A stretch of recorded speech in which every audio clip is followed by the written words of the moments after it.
नमस्तेऽस्तु महामाये श्रीपीठे सुरपूजिते शङ्खचक्रगदाहस्ते महालक्ष्मी नमोऽस्तु ते।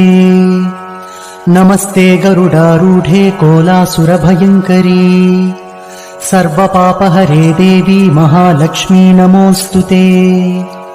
सर्वज्ञे सर्ववरदे सर्वदुष्टभयङ्करी सर्वदुःखहरे देवी महालक्ष्मी नमोऽस्तु ते। सिद्धिबुद्धिप्रदे देवी भुक्तिमुक्तिप्रदायिनी मन्त्रपूते सदा देवी महालक्ष्मी नमोऽस्तु ते। आद्यन्तरहिते देवी आदिशक्तिमहेश्वरी योगज्ञे योगसम्भूते महालक्ष्मी नमोऽस्तु ते। स्थूलसूक्ष्ममहारौद्रे महाशक्ति महोदरे महापापहरे देवी महालक्ष्मी नमोऽस्तु ते। पद्मासनस्थिते देवी परब्रह्मस्वरूपिणी